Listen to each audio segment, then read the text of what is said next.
자, 안녕하세요. 2학년, 방어진중 2학년 학생 여러분. 자, 국어 수업 우리 시작하도록 합시다. 자, 얘들아, 교과서 128쪽, 교과서 128쪽 펼치고. 자, 요번 시간부터 해서는 우리 3단원 담화와 의사소통에서 소단원이 소통과 공감에 대해서 이제 배우는 단원입니다. 자, 소통과 공감에 대해서. 자, 학습 목표 1번을 볼까요? 1번. 듣기와 말하기가 의미 공유의 과정임을 이해하고 듣기와 말하기 활동을 할 수 있다. 자, 여기에서 얘들아 의미 공유의 과정 형광펜 혹은 밑줄로 이제 동그라미. 자, 여러분들 듣기와 말하기가 이제 의미 공유의 과정이라고 하는데, 자, 요거에 이제 정확한 의미, 명칭, 뜻 알아둬야 합니다.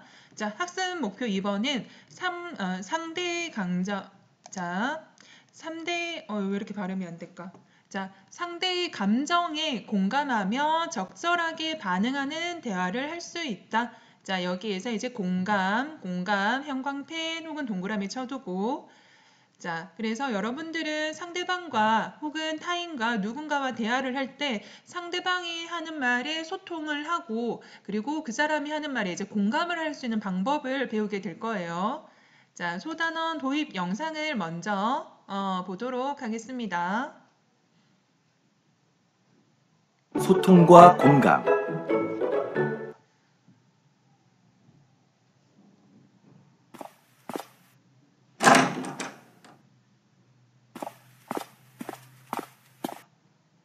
윤선아, 뭐해? 그냥 책 읽고 있어. 있지, 나 드디어 하고 싶은 걸 찾았어. 그림을 본격적으로 배워보고 싶어. 그런데 부모님께서 반대하실 것 같아서 걱정이야. 어떻게 설득하면 좋을까? 너 지금 내 말 듣고 있어? 내 얼굴도 제대로 안 봤잖아. 내 얘기에 반응도 없고. 아니야, 다 들었어. 나 어떻게 하면 좋을까? 하고 싶은 게 뭐라고? 음악? 글쎄, 어떻게 해야 좋을지 나도 잘 모르겠다. 내 일은 내가 알아서 해야지. 음악이 아니라 그림. 난 내가 제일 친한 친구라고 생각해서 고민을 털어놓은 건데 제대로 듣지도 않고. 너무한 거 아니야? 됐어. 나 갈 거야. 은미야. 두 사람의 대화가 잘 이루어지지 않은 까닭은 무엇일까요? 원활하게 의사소통하려면 대화할 때 어떤 태도를 지녀야 할지 생각해 봅시다.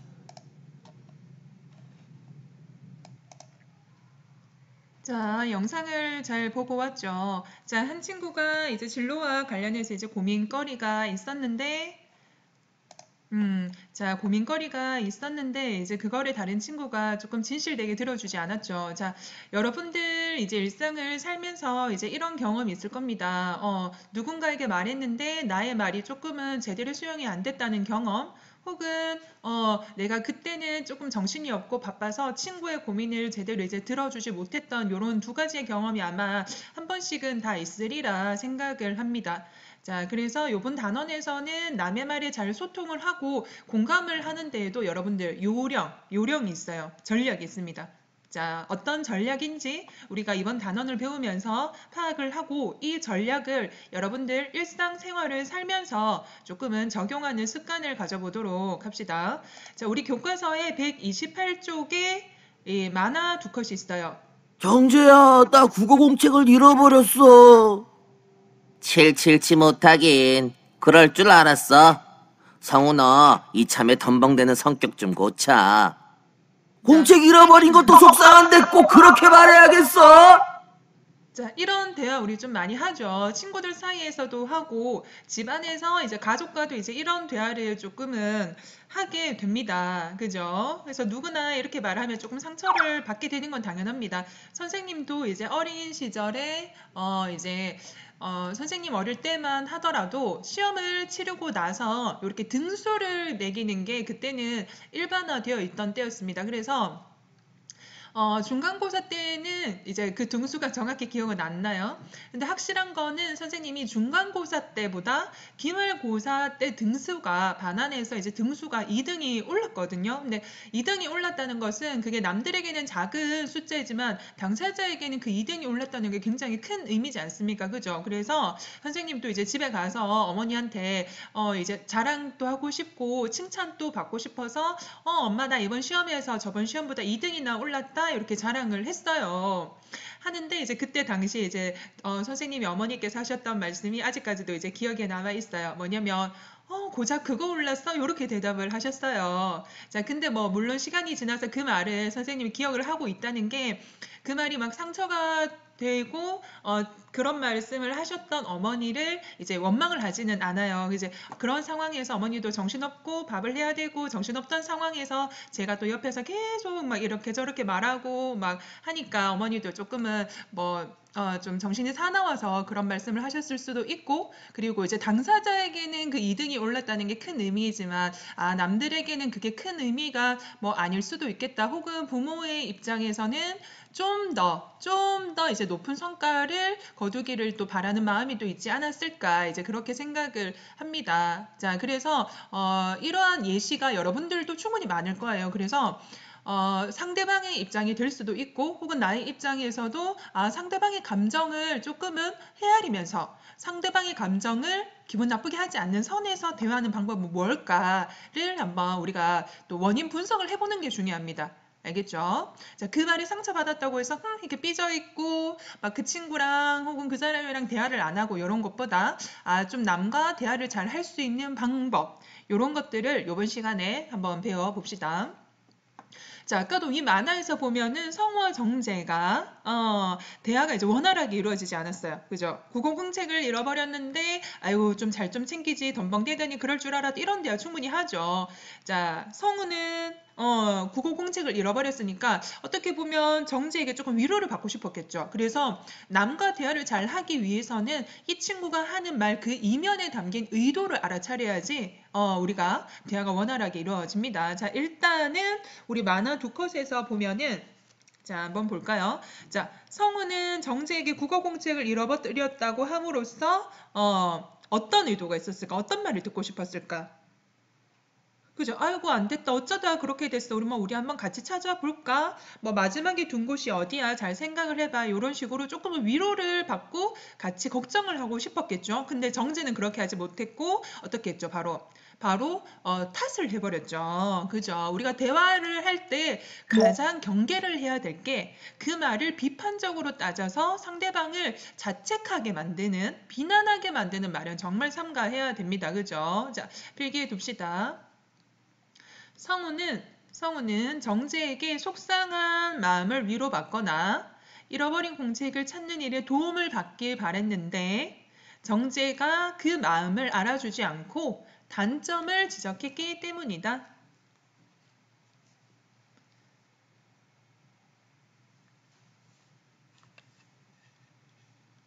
자, 선생님이 한 30초 정도 필기할 시간 주겠습니다.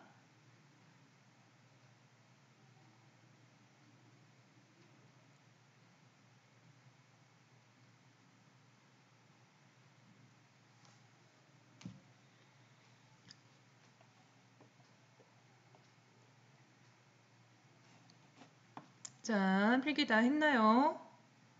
자, 봅시다. 옆으로 가서. 자, 만약에 자신이라면, 친구가, 나 국어공책 잃어버렸어. 혹은 국어책 잃어버렸어. 어떡하지? 이렇게 말하면, 어떻게 말하는 게 좋을까?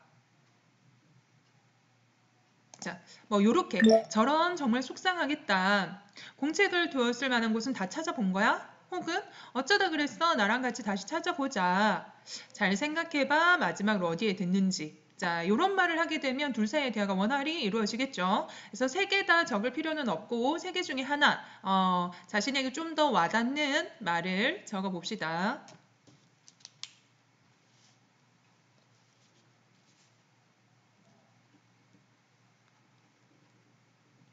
자, 이따가 수업 끝나고 줌에 들어와서 필기 확인할 거니까, 자, 지금 필기해 둡시다.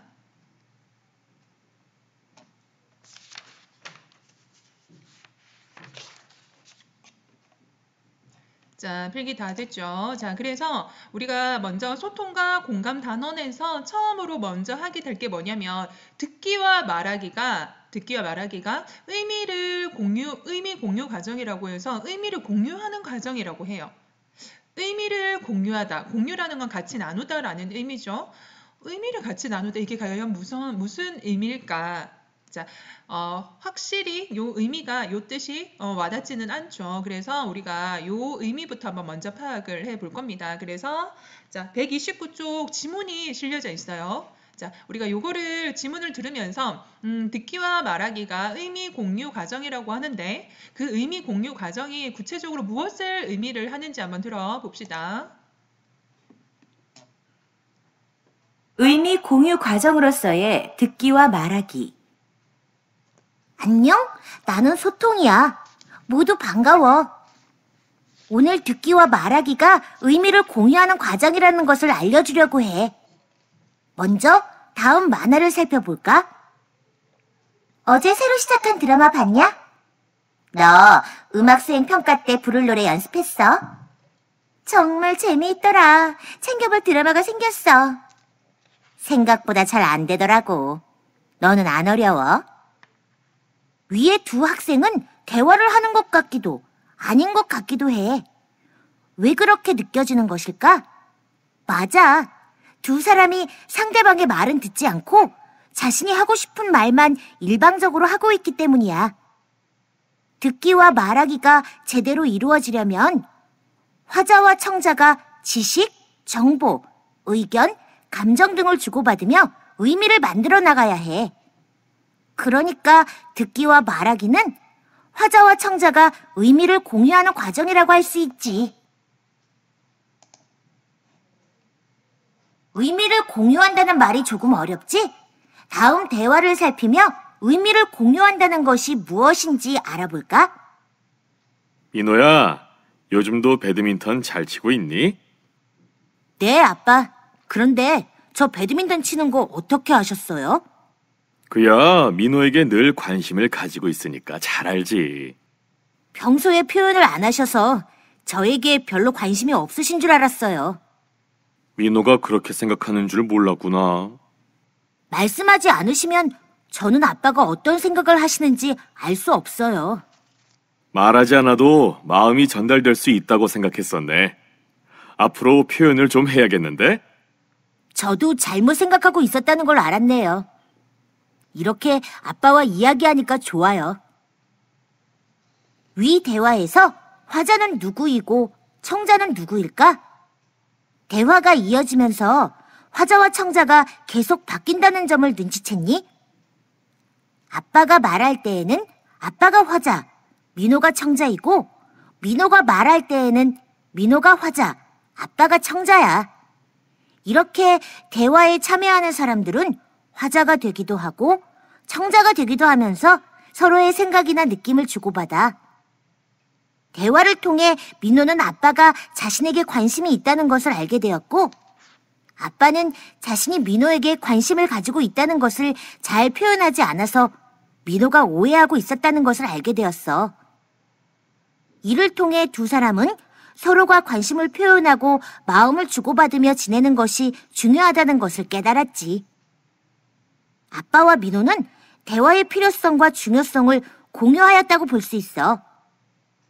자, 그렇다면 위 대화는 아빠와 민호에게 어떤 영향을 주었을까? 서로를 좀 더 잘 이해하게 되어 두 사람의 관계가 좋아지고 그리고 두 사람은 대화를 많이 나누게 되었을 거야. 이렇게 듣기와 말하기가 잘 이루어지면 자신의 생각이나 느낌 등을 잘 전달할 수 있을 뿐만 아니라 상대방과 좋은 관계를 형성하고 유지하며 발전시켜 나갈 수 있어. 의미를 공유한다는 말이 무엇인지 이제 알겠지? 마지막으로 듣기와 말하기를 잘하려면 어떤 태도를 지녀야 할지 생각해 볼까? 화자는 자신의 말하기 목적에 맞게 그 의도를 분명하게 드러내어 말해야 해. 그리고 청자의 감정, 태도, 지식 수준 등을 고려해야 하지. 청자는 무엇보다 화자의 말을 집중해서 듣는 것이 중요해. 또 화자의 의도를 잘 이해하고 화자의 말에 적절하게 반응하는 것이 좋아. 이런 점에 유의하여 듣고 말한다면 의사소통을 원활하게 할 수 있을 거야. 자, 이제부터는 공감하며 대화하는 방법을 알아볼까? 공감이가 안내해 줄 거야. 모두 안녕! 자, 소통이가 본문을 잘 읽어줬죠. 자, 교과서 129쪽 봅시다. 여러분들 조금 형광펜 칠하고 밑줄을 조금 칠 겁니다. 자, 우리가 요번 시간에 봅시다. 자, 129쪽에서 얘들아, 129쪽에서 8번째 줄 밑줄 칩시다. 화자와 청자가 지식, 정보, 의견, 감정 등을 주고받으며 의미를 만들어 나가야 해. 밑줄. 자, 이게 바로 원활한 의사소통을 하는 방법이고 이게 바로 듣기와 말하기가 바로 화자와 청자가 이렇게 의미를 공유하는 과정이라는 것을 드러냅니다. 그죠? 친구와 혹은 가족과 혹은 다른 사람과 대화를 하면서 서로가 가진 지식 혹은 정보, 자신의 뭐 생각, 의견, 감정 등을 주고받는 것을 바로 의미 공유 과정이라고 합니다. 그죠? 그래서 자, 이어서 이 부분에도 밑줄 칩시다. 화자와 청자가 의미를 공유하는 과정.